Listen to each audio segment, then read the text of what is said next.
Yeah, it's mindset cafe, we all about that mindset. Gotta stay focused, never settle for less. It's all in your head, how you think you manifest. So get ready to rise, cause we about to be the best. Gotta switch it up, gotta break the old habits. Get your mind right, turn your dreams into habits. No negative vibes, only positive thoughts.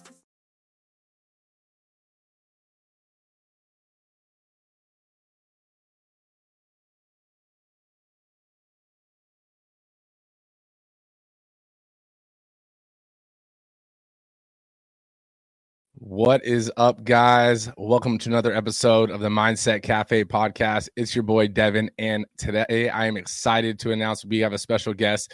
I was actually had the pleasure and the honor of being a episode guest for her on her podcast, but we have Nyomi Banks. She is a transformative life coach. She is an entrepreneur, and honestly, she is an award-nominated podcast host as well, like I said, but she is a published author, and you guys know, me releasing a book, it's always cool to connect with, other people on that same journey. But Naomi's, journey is super interesting. Her background to now where she's at, and now she's all about self-love. Her podcast, it has seasons, which I thought was super cool. I told her I might have to steal that, for you guys at the Mindset Cafe. But from self-love to healing to empowerment. So her journey is a remarkable one for growth and resilience. So I'm excited to have her on.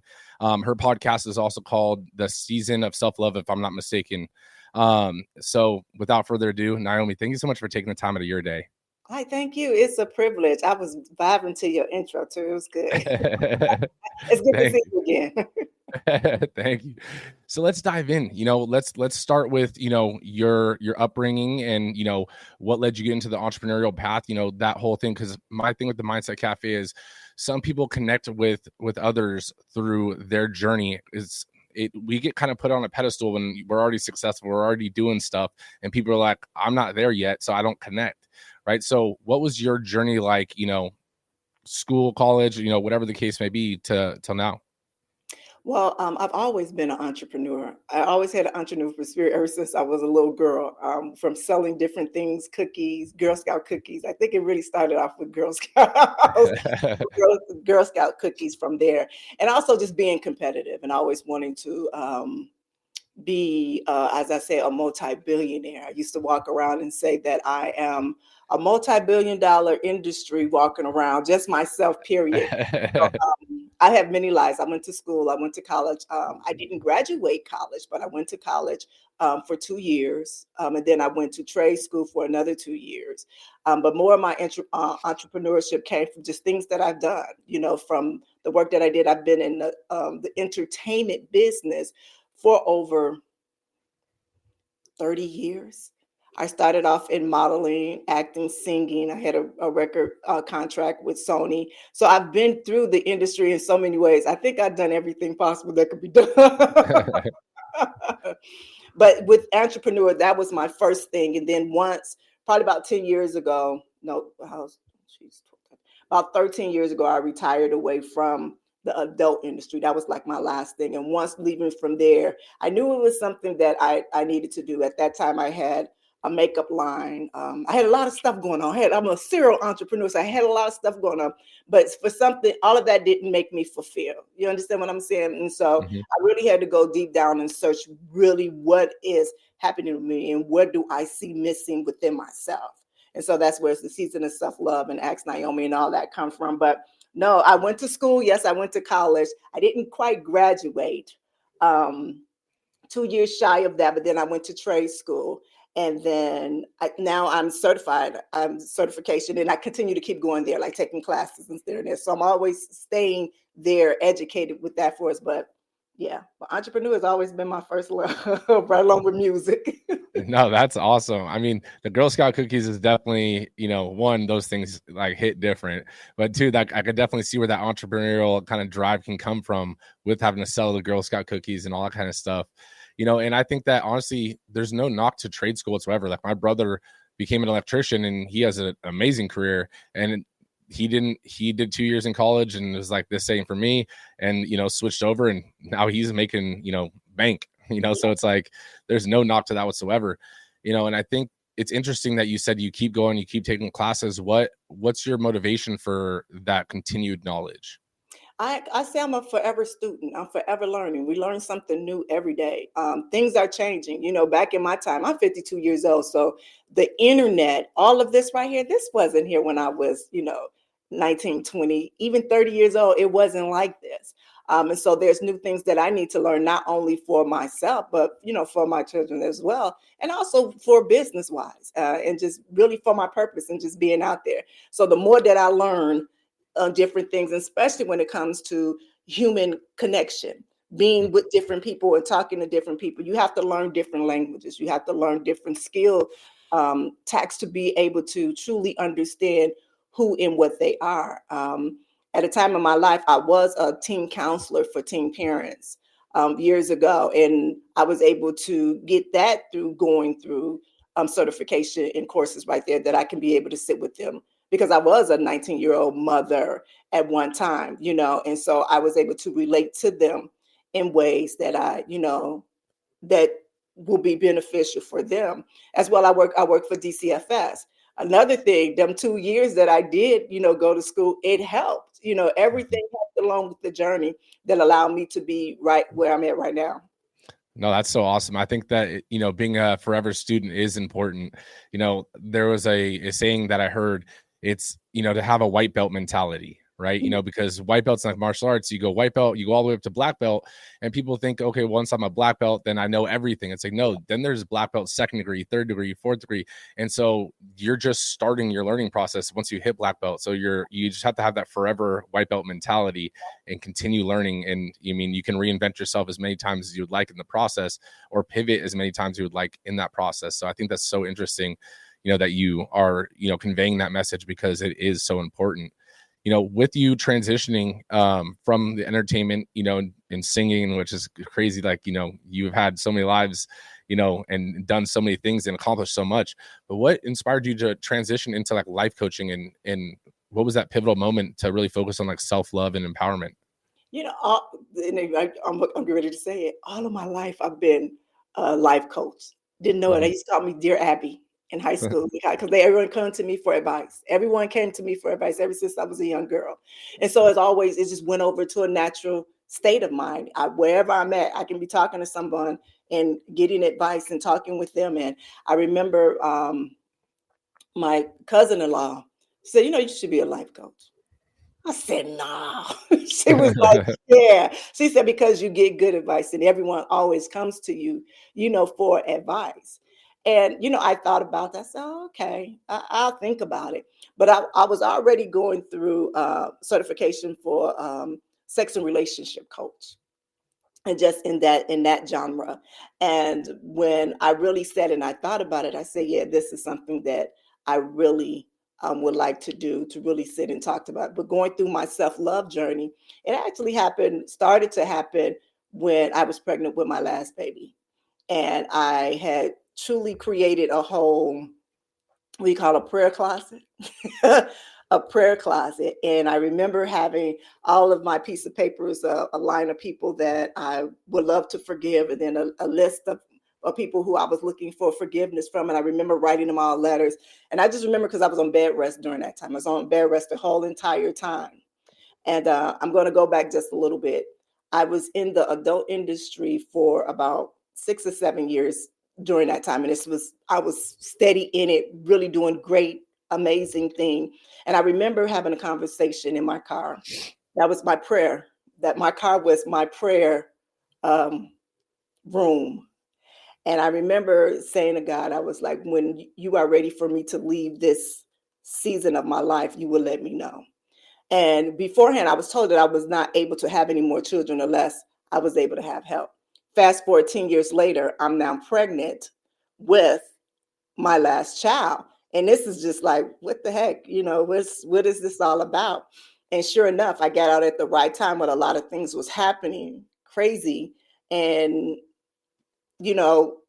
that's what happened for me. It was like, this is time to get out. But even being in that closet and truly understanding my connection with God, I've always had a connection with God. And it was never a religious thing. It was more always a spiritual thing, that I was always awake, but didn't know it.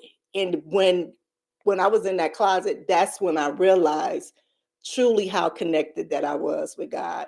And that was on the turn me on to that self-love journey. That turned me on to having that connection with oneness with God within myself. I was no longer looking for God outside of me. I was now looking for God, the God within me. And that started my journey. I went and got rebaptized all over again. I did everything possible, but truly understanding your relationship with yourself and with God, that's the biggest thing. Because when you don't have that self-love and that faith that you have inside of you, that's God. We are an image of God. And so we have to have that to where we are aware, that awareness, that discernment, all of that. So then that outside world, it cannot determine on what you should do with your life. We all been put on this world for a reason. My journey in life was supposed to be my journey in life. So I can be relatable to people in situations that might think that God don't love them. But understand God loves us all, regardless to what we do in life. And that was a part of my journey for the season of self-love. Well, self-love for me, yeah. I mean, honestly, that one part, I want to just rewind to what you just said. I've never heard it said that way, and honestly, I've never really thought about it. But the way you said it, we go through things in life sometimes, and we feel like, whether it's a regret or you feel like the world's against you or what, you're put on this in your life for a reason, and I believe that things do happen for you for a reason, whether it's not your time and it's for a reason, or it's happening to you right now and that's also for a reason, right? Yeah. And so what you said with your life journey and being able to, you go through all these things and now it makes you relatable, right? It's like, wow, like that is actually really powerful, because sometimes, I mean, I've done things in the past that, there's times in my life, that obviously I don't promote as much. Right. And it's like, those things make you relatable to a lot of people. Those are the things that make you authentic. Yeah. Right. And so I think that is super powerful that you said that, because honestly, the way you brought it, I was like, wow, that just kind of opened up my mind too. I was like, that was awesome. I know you were kind of describing it a little bit, but what does like the term self-love actually mean to you? For me, it's truly having an intimate relationship with yourself. What we do at the season of self-love is we peel back all of the layers and we get to the core, to the soul of who you are. Just now, we're speaking on cultivating self-compassion. And with that, we talk about having that inner critic versus that inner ally. And what does that look like? And, a lot of your inner critics come from outer criticism from loved ones, from parents, from teachers, or whatever. And that's really what self-love comes from too, because who are the ones that teach us how to love ourselves? It's the very people who has raised us, and they put those and their values on us. And we tend not to know what our values are. So with season of self-love, and what self-love is for me, is truly finding out what that is for yourself, but also healing that, because we all need healing. 100% of us need healing. Ain't no 99.9. 100% of us need healing. And that, it kind of breaks it down. It breaks everything down. And I know you said in the top of the hour that about every month it's a different series. Every month is a different series. And we tackle that every day, Monday through Friday, with certain things to help us to get through those things. When we make these decisions and these choices in life, we have to be able to forgive ourselves, take accountability for what you did, and learn from those things, but also have self-compassion and self-love. And that's having those intimate relationships with yourself, having those conversations with yourself, loving yourself regardless to anything, loving all of your flaws and embracing all of them, because all of that is what builds your character of who you are, make you your unique self with all of that. So self-love for me is having an intimate relationship with yourself, falling in love with yourself. So then you can show others on how to love you. Yeah. I like that. So, I mean, there's so many people out there struggling with, finding their self-worth and, healing, maybe, whether it's past traumas, healing mindset, healing, themselves. What would you say, like maybe some first steps that they could do to take that directional change to really embrace their values and embrace their true self-worth?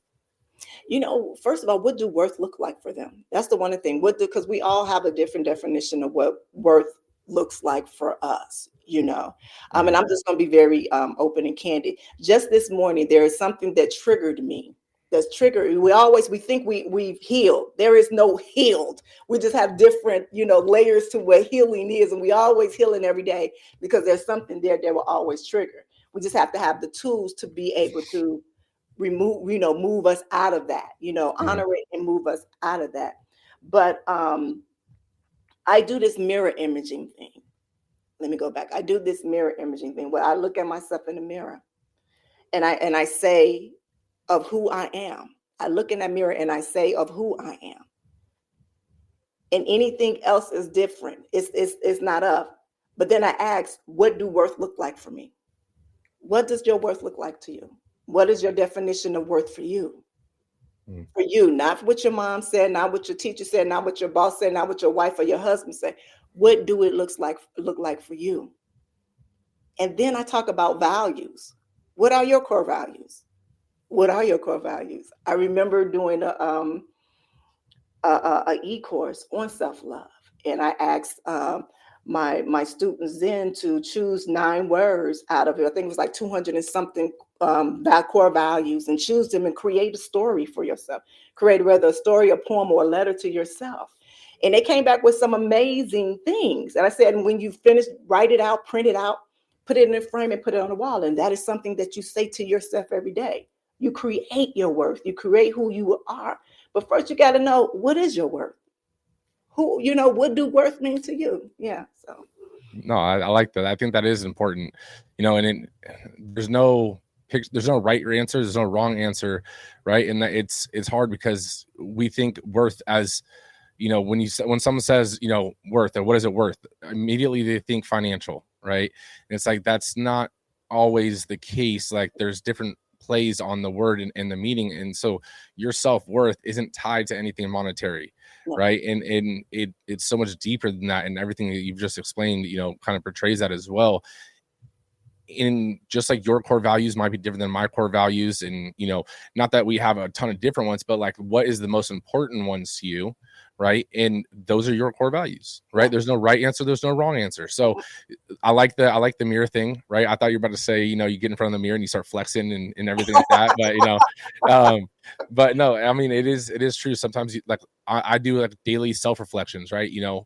What was I supposed to accomplish in the day? Did I accomplish it? Did, my interactions, like how did each of my interactions go with people, even if it was just passing by someone. Yeah. Right. And, how did it make me feel, like whatever, and so then you start to build that emotional intelligence, but also you start to learn yourself, what triggered you, and I can tell you actually, for example, one of the things that, I would be thinking about later today is I was in my car and I was trying to exit my gym parking lot and waiting to turn. And so I was looking one way to see the oncoming cars, and this older man walked behind my car and slapped the back of my car. Now I have a very short temper. Like, because I have the Cuban side to me. I have a very short temper, but at the same time, like I didn't realize what had just happened. And it clicked, and it was like, a few years ago, I would have got out and be like, sorry, like, yo, but it was just like, was it that big of a deal? Like if that made him feel better, all right. So it's like, but why did, like, for me later on, it's going to be like, why did I still have that, instinct to still jump out? It's like, so those kind of things, right? And to really just know yourself and understand why you think certain ways. Why does something still trigger you, right? And everything like that. So I think that's super important. You said that, unless I have this wrong from my, research on you a little bit, you have an upcoming series, or maybe it's already going, but Healing Beyond Betrayal, is that in the works? Is that? No, that was a series that we did last September, when we returned back for the second season. It was Healing Beyond Betrayal. It was a month-long. It was an amazing series. It was a month-long series that we talked with, and actually that's when I started to open guests to come on the show then too there. And we had some amazing people that came in to talk about their healing beyond betrayal, trauma coaches, therapists, some amazing people that came on and shared their story, different from sexual assault to rape to physical abuse, from watching their father being murdered. So many different aspects of betrayal can happen, even from a divorce, of cheating. And we were able to go through all of those stages with each one of those guests that we have to heal, at least start the healing, at least starting the healing and having the conversation on what that looks like to heal beyond the betrayal. Sometimes we have the betrayal and, everything is gone and then we have nothing else left after that, from there. And that was just giving a start to it. I actually did an ebook for that we did okay with it, but I'm looking to do more with that healing beyond betrayal. So, yeah. So what inspired that project? I mean, yeah, I know it ties into everything else that you're doing, but like it's a powerful niche essentially of, self-love, of healing and everything like that, because one, betrayal is a strong word. And I love how it's, used, because that's what it does feel like to us, with a lot of, obviously some of those severity things like rape and everything like that, obviously. But, it's like other things, if sometimes we feel like it's betrayal, even though it might not be as big as it is, saying that very lightly. But what was the inspiration for that project? Just as you said right there, when we hear betrayal is such a harsh word. It's like something has to be so devastated. And no, betrayal can be the most simplest thing. When you are children and you see things, or maybe your mom yelled at you or whooped you for no reason or whatever like that, you feel a sense of betrayal, and that carries on with you forever because you don't understand what that is at that time.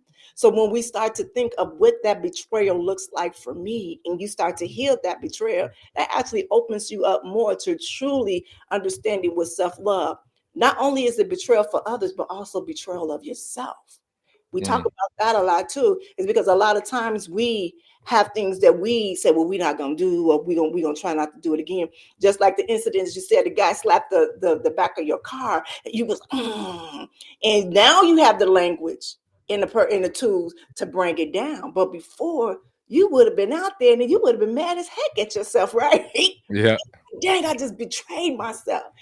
So we take these words and we break them all the way down. We break it all the way down and it's all about getting to the core and the foundation of different things, especially when we talk about words. Words are magical. I remember first reading this book, The Four Agreements.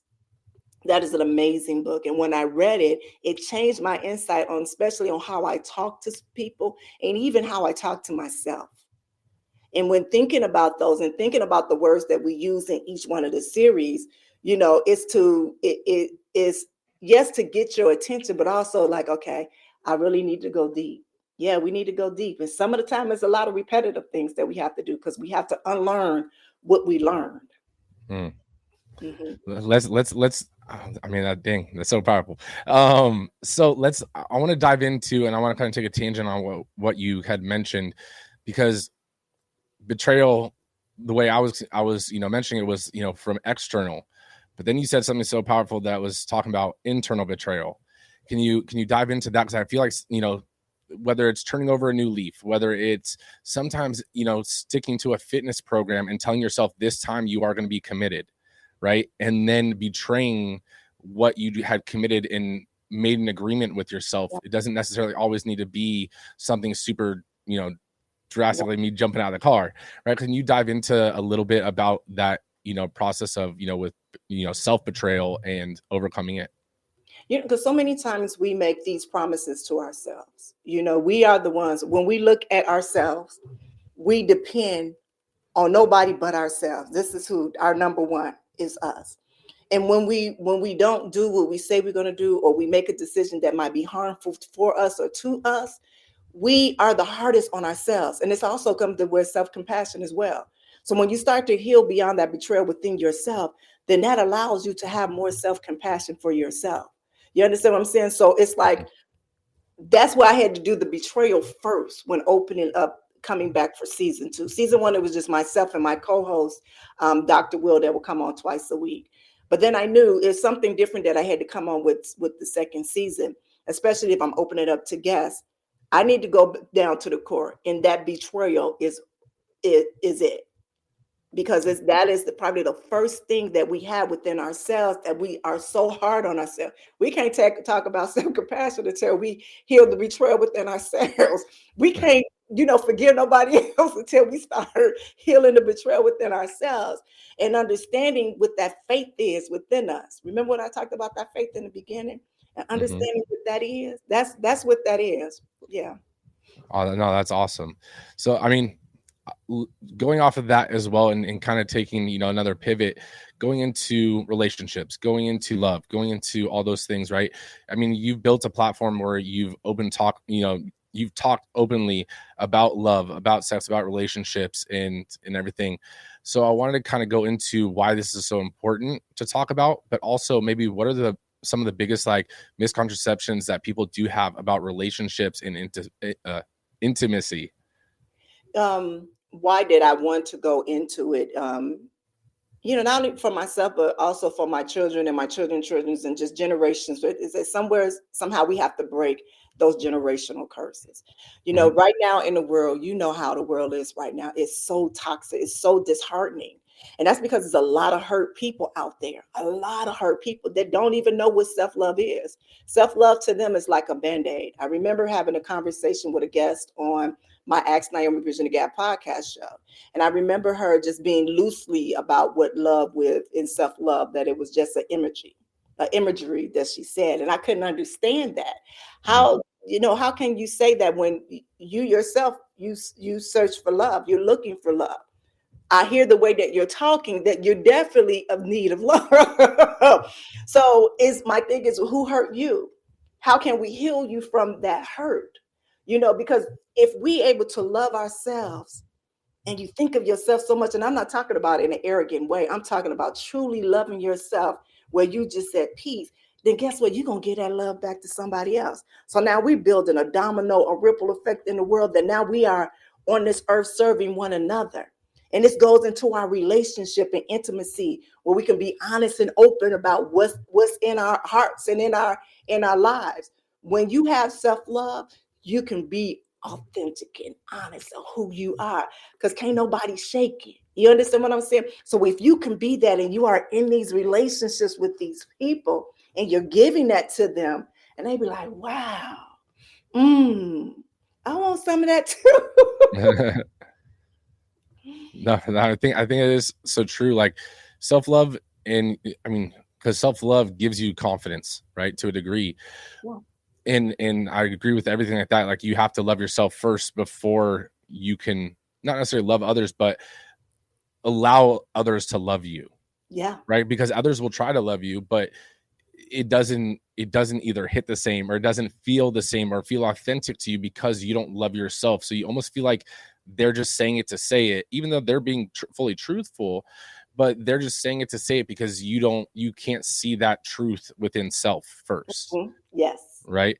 So how do you think that your self-love, your self-confidence influences having or maintaining a romantic relationship?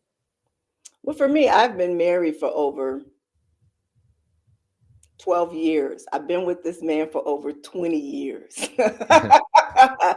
um, for me, I think it's because when you do have that self-love and that self-confidence within yourself, that it kind of builds empathy and compassion for others. You Mm. understand? So when you have already been through that healing process, you can see that if a person needs to be healed, but also you know when to have boundaries as well. You understand what I'm saying? And so Yep. in that instinct, you can actually show a person on truly on how to love you. You just said not too long ago about not even knowing how to receive love from others, Mhm. which is such a true statement, because you don't know how to love. And even those that's giving you the love, they don't even know why they're giving you the love, and that's what we have to, as a whole, is really go down deep and find it. If it's not me or my lingual, as I say, my lingual, it can be somebody else that can probably speak your language, to understand that lingual, to make it better fit for you on understanding what your self-love looks like for you. because it is a understanding and is a language barrier when we talk sometimes. But they say love don't have a barrier. Well, the conversation that's above that, it does. So we can get to it. Does that make sense? Oh, 100%. 100%. I love that. You have so much going on still, being a serial entrepreneur, right? How do you balance, and I'm using the word balance because I haven't found a good word to replace this yet. So if you know a better word, let me know. But how do you balance, entrepreneurship, coaching, content creation, and I believe you're a caregiver for your mother, right? How do you balance all that out and still be a wife, still be a mom? And I mean, all those things, because my thing is like balance isn't always 50-50 or equal pieces, but how have you found a way to balance everything? It's been hard. It's been a difficult thing, very challenging, but I am blessed that I do have my partner, my man. He's very understanding. He know if I'm only giving 10% to him, he know why I'm only giving 10%. He believes in my purpose probably more than I do. He's watched my journey. He's seen it all. And so he understands exactly what it is.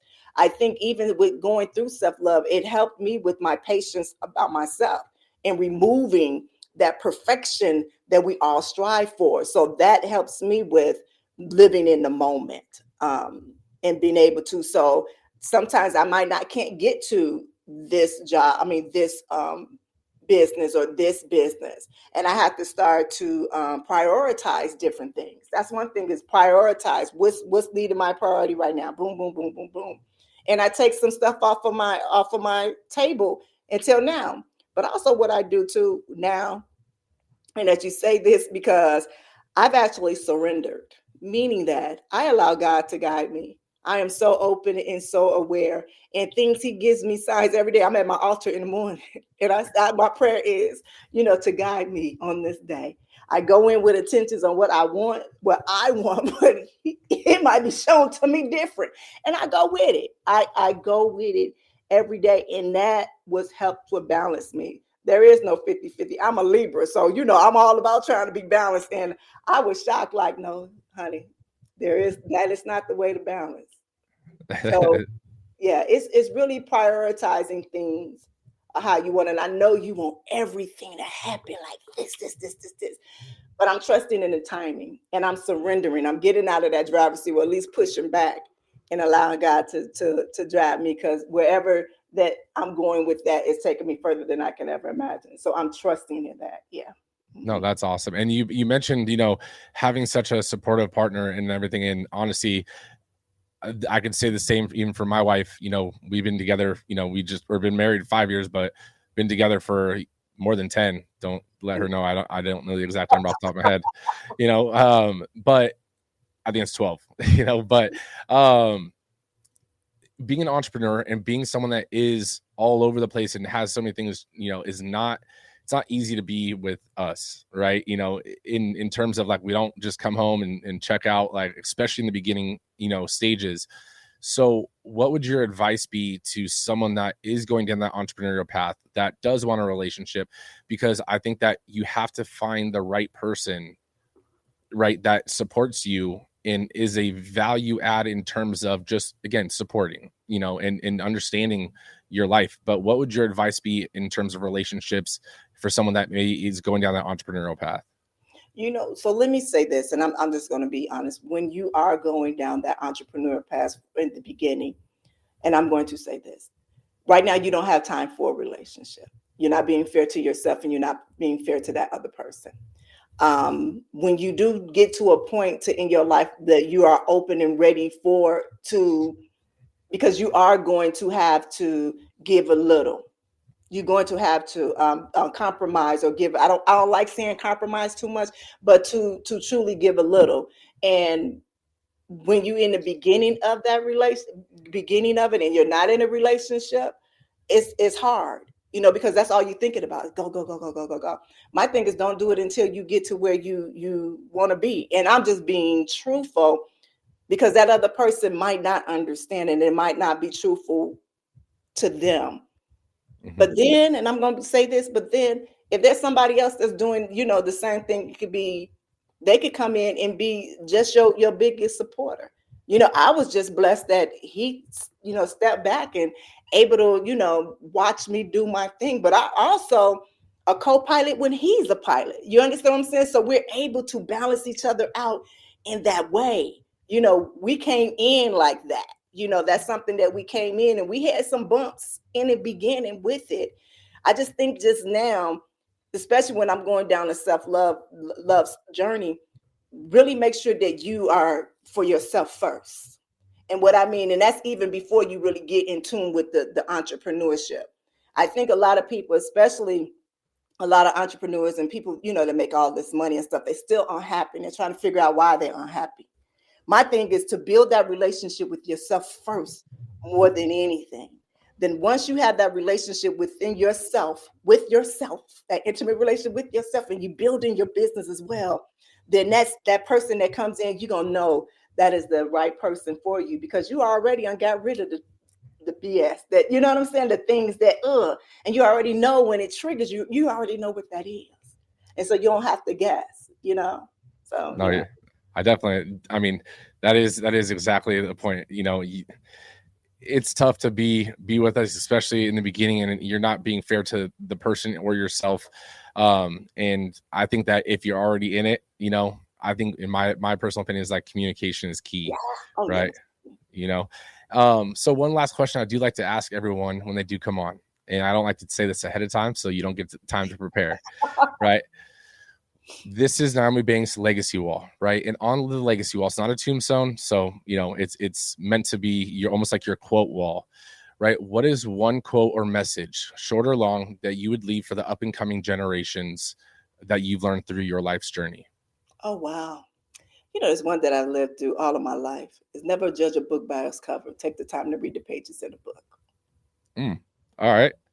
I like that. Can you dive in a little bit? I mean, I was cool. When you look at me, you can say so many different things, and you probably be wrong because you truly haven't taken the time to read the pages. It's so funny when I remember writing that. I remember typing on my mom's it was like one of the old school typewriters. I remember typing it in there. And at that time, I didn't know really what it was. I just said it because it was just there in me. Hey, fast forward 20 years later, I'm now a model. I'm model, traveling all over the place doing. And I remember people used to always say that I was very high maintenance. It's like this, and never really, I was arrogant, conceited. Like people would not talk to me because they just knew, she not going, but they never sat down and talked to me. They never sat down and find out who I really am. Now, fast forward now, the same thing. For 6-7 years of my life, you see me on screen as one way, but not knowing that even before then, I had a whole amazing life before then. Now, after that, I have a whole amazing life after that. But you're just judging me by that one cover. And this goes all around. When God said, in the Bible, when it said, don't judge one another, we're not supposed to judge one another. That is what that book is all about. Don't look at my cover. Of course, that cover going to be glam. It's going to be what it is. Take a time to read the pages within those books and find out who I really am. Yeah. No, I like that. I mean, it is so true. I mean, I could say firsthand that I've learned not to judge a book by its cover, being a personal trainer and so forth. Like, I used to watch other trainers, judge a potential client coming in. They're like, oh, I don't want to take him. Like, they'll hand him off to me. I was like, no problem. Little didn't know this, guy or girl is a multimillionaire and they just never dress up. Yeah. Right. And, stuff like that. Right. So I learned from an early age, like, it's, people are interesting in all forms and fashion. Yeah. And believe me, I mean, people will say about me, from a distance, they thought I was going to be like a dick or, think I was going to be a certain way just because I have a more serious face. I'm not walking around bubbly and stuff like that. But if you actually talk to me, I'm like, one of the most caring people and will help you out any way I can. But I guarantee, when people do walk past me, they're like, oh man, because they've said it.